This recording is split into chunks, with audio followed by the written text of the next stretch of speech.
तो हेलो दोस्तों, आज के इस वीडियो में हम सीखेंगे types, CAGR, rolling returns, active passive funds, expense ratio, alpha and standard deviation. ये दीज आर द टर्म्स है जिसको हम म्यूचुअल फंड में हमेशा अक्सर ध्यान में रखते हैं। तो मैं इस वीडियो में आपको सिंपल भाषा में ये सारी टर्म्स को मैं आपको सिखाऊंगा कि हमने जैसे पिछला वीडियो में टाइप्स का बात करा था कि टाइप्स कौन कौन से होते हैं। तो उसमें हमने इक्विटी सीखा था, डेप्ट। आप मेरी पार्ट 1 वीडियो में जाकर देख सकते हैं। ये पार्ट 2 वीडियो है। पार्ट 1 मैंने आपको क्लियरली समझाया था कि म्यूचुअल फंड काम कैसे करता है। तो ये पार्ट 2 वीडियो है जिसमें मैं टाइप्स को थोड़ा सा और बताना चाहूंगा। थोड़ा और एक दो टाइप्स रह गया था जो उस वीडियो में मैंने नहीं बताया, तो काफी लंबी हो गई थी। तो जैसे एक टाइप्स हमने लास्ट देखा था, हमने डेप्ट देखा था। डेप्ट फंड्स जो होते हैं वो हमने देख रखा था। उसके बाद अगला क्या होता है, इसको चौथा, ये हमारा तीसरा फंड था। चौथा में क्या हम जानते हैं, इसमें जानते हैं हम लोग एक हाइब्रिड फंड। तो हाइब्रिड फंड मैं आपको सिंपली भाषा में सिखाता हूँ। मतलब हाइब्रिड, आपको नाम समझ आ रहा है हाइब्रिड। ये क्या है ना, एक हाइब्रिड फंड है। मतलब ऐसा फंड्स जो होता है, इसमें क्या होता है ना, इसमें तीनों फंड्स में सब में इन्वेस्टमेंट होता है। अगर आप किसी भी जो फंड मैनेजर होता है, अगर वो हाइब्रिड फंड में डालते हो, तो उसका जो फंड मैनेजर होता है ना, वो फंड मैनेजर क्या करता है, उसको तीनों फंड्स में डिवाइड करता है। मतलब हर एक फंड्स में उसको डालता है। वो थोड़ा फंड आपका लार्ज कैप में डालेगा, थोड़ा आपका मिड कैप में भी डालेगा, थोड़ा स्मॉल कैप में भी डालेगा, ईटीएफ्स में डालेगा। मैं आपको ईटीएफ्स के बारे में बताऊंगा, ईटीएफ्स क्या होता है, आप ईटीएफ्स में कैसे आपको समझना है, ईटीएफ्स के बारे में आपको ईटीएफ्स में बताऊंगा। थोड़ा गोल्ड में भी वो डालेगा, सिल्वर में डालेगा, गवर्नमेंट बॉन्ड्स डालेगा।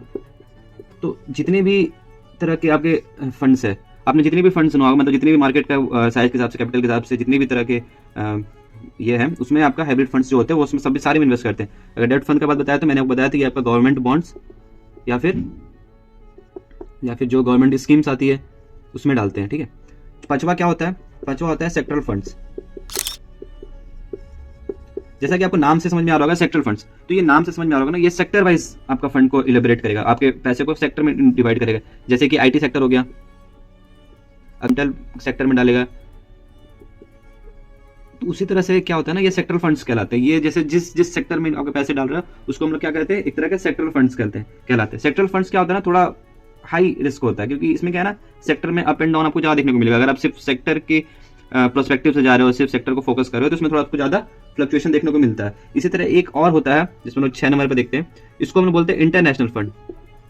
इंटरनेशनल फंड्स ये क्या होते हैं, ये नाम से समझा होगा, ये इंटरनेशनल कंपनीज, जैसे गूगल हो गई, बड़ी बड़ी कंपनीज हो गई, गूगल हो गई आपकी, फिर एप्पल हो गया, ये जितनी भी आपकी बड़ी बड़ी कंपनीज है ना, इंटरनेशनल फंड्स ये इसके अंदर आता है। तो इंटरनेशनल फंड्स के भी क्या है ना, बहुत से पर्सपेक्टिव है। इंटरनेशनल फंड्स के भी इंडेक्स फंड्स होते हैं। इंडेक्स फंड जिसमें टॉप 50 कंपनीज, मैं बताया था टॉप 50 कंपनीज होती है इंडेक्स फंड में। अगर तो इंटरनेशनल फंड में उसमें आपने नास्डैक देखा होगा, अगर आप सर्च करोगे तो नास्डैक करके आएगा। तो वो जो जैसे आप आईसीआईसी का चूज करते हो, तो आईसीआईसी का एक नास्डैक फंड आएगा। तो ये नास्डैक क्या है, ये इंटरनेशनल के इंडेक्स फंड्स है। तो ऐसे ही ये फंड्स क्या होता है, काम करता है। तो ये तो पिछली वीडियोस के टाइप से जो थोड़ी बहुत रह गई थी, मैं अब इस वीडियो में पार्ट 2 में आगे और भी चीजें समझाता हूँ। तो अभी मैं इसको रफ कर देता हूँ। तो अगली जो आप यहाँ पे की पॉइंट्स देख सकते हो, की पॉइंट्स मैंने डाल रखा है, मैंने टाइप्स आपको बताया। अब आप देखते हैं सीएजीआर क्या होता है। तो सीएजीआर, तो अगर मैं आपको स्क्रीनशॉट आपको मैं इसमें दिखाता हूँ म्यूचुअल फंड्स में, तो सीएजीआर क्या होता है ना, कि अगर आप 1 ईयर का अगर मैं किसी में रिटर्न देखता हूँ 1 ईयर्स का, तो जैसे मैं किसी भी म्यूचुअल फंड में अगर 1 ईयर का रिटर्न देखता हूँ ना, तो उसको हम लोग एज अ सीजीआर देखते हैं। मतलब अगर मैं किसी भी म्यूचुअल फंड का खोलता हूँ, तो 1 ईयर में उसने कितना रिटर्न दिया, वो 10 से 12% जो भी रिटर्न उसमें लिखा रहता है, देख सकते हैं आप इस फोटो में।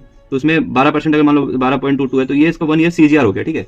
उसी तरह अगर मैं 1 ईयर में ना कंपेरिजन करके, हो सकता है कि दूसरा साल वो कम पर चला गया हो, हम सिर्फ एक साल में नहीं ना बता सकते हैं कि एक साल, जैसे इस साल गोल्ड बहुत ज्यादा फ्लक्चुएट किया, ऐसा तो नहीं है कि हर साल गोल्ड बहुत आगे बढ़ा है। इस साल गोल्ड 200% ऊपर गया, तो हर साल गोल्ड का आप नहीं बोल सकते कि 200% गया होगा। इसलिए हम इसको 1 ईयर में ना देख के हम इसको काफी टाइम फ्रेम में देखते हैं, एवरेज देखते हैं। तो 1, 2, 3 हो गया, 4 हो गया, अगर 5 में, इस तरह से अगर मैं 3-4 साल, अगर 3 ईयर्स का देखता हूँ, इस तरह अगर मैं 5 ईयर्स का देखता हूँ, तो इसको क्या बोलते हैं, इसको हम बोलते हैं रोलिंग रिटर्न्स।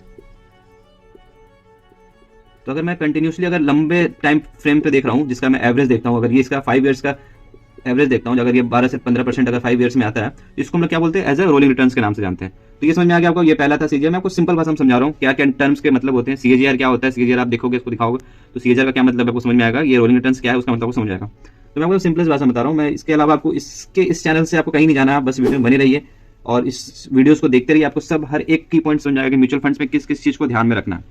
तो अब क्या होता है ना, कि जैसे हम लोग टाइप्स ऑफ फंड्स में देखते हैं, तो 2 तरह के फंड्स होते हैं म्यूचुअल फंड्स में। टाइप्स ऑफ फंड्स की बात करूं मैं, तो 2 तरह के मेनली फंड्स होते हैं। एक होता है एक्टिव फंड्स और दूसरा होता है पैसिव फंड्स। तो आप ये नाम से समझा रहे हो एक्टिव फंड्स मतलब क्या होता है ना, मैं नाम से आपको क्लियर करूंगा, आपको नाम में ही हर चीज मैक्सिमम चीज आपको दिख जाएगा। एक्टिव फंड्स मतलब क्या ना, ये फंड्स काफी ज्यादा एक्टिव है, मतलब इसके जो फंड मैनेजर होते हैं ना, जो फंड मैनेज करते हैं वो एक्टिवली पार्टिसिपेट करते हैं उसके फंड, आपको फंड को मैनेज करने के लिए। फॉर एग्जाम्पल अगर मैं इसका फंड मैनेजर जो बोलता है, इसको मैं फंड मैनेजर बोलता हूँ जो, तो ये जो फंड मैनेजर होता है ना, ये आपका हर एक पैसे को, अगर ये बंदा अपने फंड एक्टिव फंड्स के थ्रू अपना फंड मैनेजर को इन्वेस्ट कर रहा है, तो ये जो फंड मैनेजर होता है ना, एक्टिवली हर एक चीज में एक एक मतलब हर एक फंड को अपने से चूज करेगा। मतलब ये क्या होगा ना, इसका फंड मैनेजर हर फंड को अपने से चूज करेगा कि मेरे को किस में डालना है, एक्टिवली पार्टिसिपेट करेगा आपके हर मतलब आपके पोर्टफोलियो, जिसको ना पोर्टफोलियो बोलते हैं, अगर जितने भी म्यूचुअल फंड जो भी आपके कंपनीज में वो डाल रहा है, तो उस कंपनीज का जो आपका बंच होगा ना, उसको पोर्टफोलियोज बोलते हैं। तो वो आपके पोर्टफोलियोज को ना एक्टिवली डिटेल्स में देखेगा, मतलब हर एक फंड को वो एक्टिवली चूज करेगा कि हाँ मेरे को कुछ 2% आपका जो है वो मुझे इस कंपनीज के बेस, इस लार्ज कंपनी के रिलायंस में डालना है, अगर मेरे को 3% जो है आपके, ऐसे करके आपको मैं एक्टिवली वो फंड को मैनेज करेगा। उसी तरह पैसिव फंड्स में क्या होगा, नाम समझा रहा है, पैसिव्स क्या होगा, इसमें जो फंड मैनेजर होगा वो अपना एक्टिवेशन मतलब पार्टिसिपेट उतना एक्टिवली नहीं करेगा, ये सीधा एक इंडेक्स में डाल देगा। ये क्या होगा, सीधा एक इंडेक्स फंड्स में डाल देगा, जैसे निफ्टी 50 का इंडेक्स फंड हो गया। इसी तरह स्मॉल निफ्टी स्मॉल भी होता है, निफ्टी स्मॉल 50 स्मॉल कैप का जो होता है, स्मॉल 50 स्मॉल 500 बोलते हैं, स्मॉल का 250 भी होता है। ऐसे करके क्या होता है ना, ये डायरेक्ट ये पहला ही 50 का बंच है, तो इसमें क्या आ रहा है, देखो नाम समझ रहा है ना, ये पहला ही 50 का बंच है, तो इसमें ना वो एक्टिवली पार्टिसिपेट नहीं किया एक एक चीज के लिए, वो क्या क्या सीधा आपको 50 के ग्रुप में वो डाल दिया। तो ऐसे फंड्स को क्या बोलते हैं, पैसिव फंड्स बोलते हैं, और जो एक्टिवली पार्टिसिपेट करेगा उसको हम लोग बोलते हैं एक्टिव फंड्स। अब क्या होता है इसमें सबसे मतलब इंपॉर्टेंट चीज है जो आपको हमेशा ध्यान रखना है, तो इसमें ही एक उठ के आता है, अगर मैं फंड मैनेजर की बात कर रहा हूँ, क्योंकि फंड मैनेजर यहाँ पे आपका सारा मेहनत कर रहा है, सारा रिसर्च करेगा, सारा डिटेल्स निकालेगा किसी के फंड के बारे में। तो क्या होता है ना कि आप फंड मैनेजर अगर कितने करोड़ों पैसे को अगर वो मैनेज कर रहा है, तो अगर वो पूरा टाइम दे रहा है अपना, तो क्या करता है वो कुछ अमाउंट ऑफ मतलब कुछ परसेंटेज ऑफ योर मनी, जैसे कि फॉर एग्जाम्पल ज्यादा नहीं होता, ये 0.2 0.5 0.7 0.9 0.1 ऐसे कुछ अमाउंट ऑफ मनी क्या होता है आपके प्रॉफिट में से, जो ये प्रॉफिट है, इसका जो प्रॉफिट आएगा, किसी हर एक बंदे का प्रॉफिट जो होगा, सॉरी हर एक बंदे का जो प्रॉफिट होगा उस प्रॉफिट में से कुछ परसेंट ऑफ प्रॉफिट ये अपने पास रख लेगा। लेट्स एग्जांपल अगर ये 0.7 से 0.9% जो होगा, ये प्रॉफिट क्या करेगा, ये प्रॉफिट ये फंड मैनेजर अपने पास रख लेगा। अगर मान लो आपको इसने मान लो प्रॉफिट दिया 15 से 20% का प्रॉफिट दिया, क्योंकि ये फंड मैनेजर अपना दिमाग लगा के बहुत अच्छे, मतलब ये बहुत एक्सपीरियंस बंदे होते हैं। अगर मान लो ये आपको 20 से लेकर 25% तक का प्रॉफिट आपको देता है, तो इसमें से क्या होगा ना, ये 0.7 से 0.9% प्रॉफिट क्या करेगा, खुद अपने पास ये रख लेगा। तो इस प्रॉफिट को जो वो लेता है, मतलब एज अ अपना पेमेंट ले लो या फिर एज अ अपना टिप ले लो, जो भी ले लो, तो ये जो फंड मैनेजर, इसको हम लोग बोलते हैं एक्सपेंस रेशियो। समझ में आया, ये क्या है अपना एक्सपेंस रेशियो। तो आपको समझ में आ रहा होगा, अगर बेसिक सा चीज है, अगर जितना एक्सपेंस रेशियो ज्यादा होगा, एक्सपेंस रेशियो अगला टर्म आता है एक्सपेंस रेशियो, तो आप समझ सकते हो जितना एक्सपेंस रेशियो ज्यादा होगा उतना ही आपको आगे लॉन्ग टर्म में क्या होगा, लॉसेज होंगे, मतलब आपको एज अ देना पड़ेगा, क्योंकि जितना एक्सपेंस रेशियो ज्यादा होगा, अगर आप 0.7 अभी आपको आपका फंड कुछ कम होगा तो आपको इतना नहीं समझ आएगा कि 0.7 क्या ही होता है, थोड़ा तो है, बट जैसे ही आपका 10 साल 15 साल में वो फंड 12 से लेकर 15 लाख 15 मतलब 50 से 60 लाख रुपए होगा, तो वो 0.7 क्या होता है ना, सीधे 70,000 रुपये निकल जाता है आपका। तो ऐसे क्या होता है ना कि काफी ज्यादा अमाउंट होता है, तो हम लोग को ना एक्सपेंस रेशियो हमेशा ध्यान में रखना है। किसी भी फंड को सेलेक्ट करने के लिए हम लोग को कोशिश करना है कि उसका एक्सपेंस रेशियो बहुत कम हो। तो होता है क्या है ना कि एक्टिव फंड्स है, तो एक्टिव फंड्स का एक्सपेंस रेशियो देखा गया है क्या कि थोड़ा हायर साइड पे होता है, और सिमिलरली क्या है पैसिव फंड्स जो होता है उसके एक्सपेंस रेशियो क्या होते हैं ना, उसके एक्सपेंस रेशियो थोड़े कम होते हैं, क्योंकि ये क्या है ना, इसमें एक्टिवली पार्टिसिपेट कर रहा है तो एक्सपेंस रेशियो थोड़ा ज्यादा होगा, पैसिवली पार्टिसिपेट कर रहा है तो एक्सपेंस रेशियो भी कम होगा। और एक्टिवली पार्टिसिपेट कर रहा है एक्सपेंस रेशियो ज्यादा, अगर वो फंड ज्यादा आपसे ले रहा है, ज्यादा मतलब आपसे टिप ले रहा है, तो वो क्या है उसके अंदर खुद वो रहेगा कि वो ज्यादा से ज्यादा प्रॉफिट बना के दे, तो इसीलिए इसका प्रॉफिट भी ज्यादा होता है। इसमें आपको 20 से 25% का प्रॉफिट देखने को मिलेगा, और इसमें आपको 12 से 15% का प्रॉफिट देखने को मिलेगा, और इसमें एक्सपेंस रेशियो 0.2 से 0.6 या 0.5 मैक्स इतना तो होगा। ये इसका एक्सपेंस रेशियो हो गया, ये इसका प्रॉफिट हो गया, तो प्रॉफिट भी आपको कम देखने को मिलेगा। तो सीधा फंडा है। तो आपको इन सब बातों पे फंड में कैसे इन्वेस्ट करना है, किसको चूज करना है, एक्सपेंस रेशियो ज्यादा है तो मैं इसको चूज करूँ या ना करूँ, अगर ये एक्सपेंस रेशियो कम है तो इसको चूज करना सही रहेगा, बट प्रॉफिट भी कम है। तो ये सब जो है ना, ये सब एक चीज पर डिपेंड करता है, इसको हम लोग बोलते हैं टाइम फ्रेम। टाइम फ्रेम क्या है, तो टाइम फ्रेम और रिक्वायरमेंट के हिसाब से आपको देखना। अगर आप कम एज मतलब आपका एज ज़्यादा है, अगर आप ज़्यादा रिस्क नहीं लेना चाहते हो, तो आप ज़्यादा टाइम फ्रेम पे नहीं हो तो आप नॉर्मल रिस्क पे आप पैसिव फंड्स में इन्वेस्ट करोगे। बट आपके पास ज़्यादा टाइम है, आप थोड़ा रिस्क ले सकते हो, आप मार्केट को समझते हो, आप मार्केट को देखते हो, आप टाइम थोड़ा देते हो मार्केट को, ज़्यादा नहीं महीने हफ्ते में अगर 1-2 दिन में टाइम देते हो कि आप देख सकते हो मेरा फंड कैसे परफॉर्म कर रहा है, तो उस हिसाब से क्या होता है एक्टिव फंड्स में पार्टिसिपेट कर सकते हो, उसमें क्या आपको रिटर्न ज़्यादा मिलेगा। और ये जो 0.9 है, ये तो थोड़ा बहुत आप चार्जेस दे सकते हो, अगर आपको 20 से 25% में अगर निकाल रहा है प्रॉफिट, तो आप 0.7 से 0.9% आपको ज़्यादा फर्क नहीं दिखेगा। तो ये था क्या, ये अब मैंने आपको एक्टिव फंड्स और पैसिव फंड्स समझा दिया। अगला टॉपिक पे आते हैं। अगला टॉपिक क्या कहता है, मैंने एक्सपेंस रेशियो भी समझा दिया तो एक्सपेंस रेशियो आपको समझ में आ गया। अगर किसी फंड्स को देखना है तो एक्सपेंस रेशियो मैं आपको स्क्रीनशॉट दिखा देता हूँ। ये होता है अगर फंड्स है तो ये इसका एक्सपेंस रेशियो आपको शो कर रहा है फंड्स के, उसके पर्टिकुलर फंड्स के अंदर की कितना एक्सपेंस रेशियो पड़ेगा। ठीक है, ये पहला एक्सपेंस रेशियो होगा जो आपको अपने साइड से देना पड़ेगा। ठीक है, दूसरा क्या होता है अल्फा। आप अल्फा वर्ड सुना होगा, अल्फा मैथ्स में सुनते हो, अल्फा बीटा गामा ये सब अल्फा, तो वही अल्फा है। तो अल्फा क्या होता है, तो किसी भी फंड्स का ना अल्फा को हम लोग पहले चेक करते हैं। अल्फा क्या, तो पहले एक हम लोग इंडेक्स, हमने एक इंडेक्स का बात करा था, इंडेक्स फंड। तो इंडेक्स फंड को क्या किया गया ना, ये क्या ना स्टैंडर्ड है, तो हम लोग एक स्टैंडर्ड बना रखते हैं। मतलब अगर निफ्टी 50 की बात करें, निफ्टी 50 क्या है, एक इंडेक्स फंड, ये क्या है, एक इंडेक्स फंड है। तो ये एक तरह का क्या है ना स्टैंडर्ड है, ये एक बेस है, इसको हम लोग एक बेस की तरह ट्रीट करते हैं। मतलब एक साल में अगर निफ्टी 50 अगर 10% से ऊपर गया है, अगर 10% शो कर रहा है रिटर्न, तो ये क्या है ना हमारा एक स्टैंडर्ड वैल्यू है। तो हम लोग ना क्या निफ्टी, हम लोग ना इसको बेंचमार्क बोलते हैं। ये क्या है हमारा इंडेक्स फंड क्या है, इसको हम लोग बेंचमार्क बोलते हैं। ये सब टर्म्स है। तो आप सुनोगे कि बेंचमार्क से, आपको कोई पूछेगा ना कि अगर आपका फंड बेंचमार्क से कितना ऊपर जा रहा है, कितना नीचे जा रहा है, सॉरी निफ्टी 10% लिखा था मैंने, तो हम लोग अल्फा इसी बेंचमार्क के रिस्पेक्ट में अल्फा का वो होता है। अगर मैंने मान लो लेट्स एग्जांपल, मैंने अगर किसी भी large cap fund small cap funds में डाला, मैं फॉर एग्जांपल मैं दे रहा हूं कि एसबीआई का मैंने स्मॉल कैप फंड चूज किया, इसको का म्यूचुअल फंड चूज किया, तो इसका मैं अल्फा चेक करूंगा। अल्फा कैसे चेक करूंगा, तो मैं इसका ना एक साल का रिटर्न देखूंगा। तो अगर ये एक साल का रिटर्न, जो हम लोग इसको जानते हैं सीएजीआर, तो ये जो सीएजीआर है, अगर ये बेंचमार्क के रिटर्न से कितना ज्यादा है, कितना ज्यादा है, तो अगर ये बेंचमार्क, जैसे फॉर एग्जांपल इसने अगर 15% रिटर्न दिया फॉर एक साल में, इसने अगर 15% का इंक्रीज रिटर्न दिया है, तो बेंचमार्क कितना हमने सेलेक्ट किया था उस साल का 10 ईयर, तो हमें क्या देखने को मिला कि 5% ज्यादा। तो इसके केस में क्या होगा कि इसके केस में आप देख सकते हो कि इसके केस में अल्फा इज इक्वल टू क्या होगा, +5। मतलब क्या है ना कि अल्फा जो है उसने बेंचमार्क से 10% जो था उससे मुझे 5% ज्यादा देखने को दिया। तो बेंचमार्क क्या है, +5। मतलब क्या है कि बेंचमार्क अल्फा क्या है, +5 है। अगर यही एसबीआई का अगर ये केस 1 था, इसको केस 1 मान लो, अगर यही केस 2 क्या होगा, सेकंड केस क्या होगा कि इसका रिटर्न क्या होगा, रिटर्न मान लो इसने दिया 8% सीएजीआर, तो ये 8% दिया। तो इसमें क्या देखने को मिलेगा, इस केस में हमें देखने को मिलेगा कि अल्फा इज इक्वल टू क्या है, -2 पर है।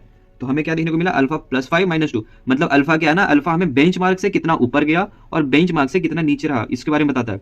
तो किसी भी फंड का हमें अल्फा को जरूर चेक करना है कि उसके 3 साल में अल्फा का क्या वैल्यू रहा, उसके 5 साल में अल्फा क्या रहा, तो हमें उसको अल्फा को जरूर देखना है।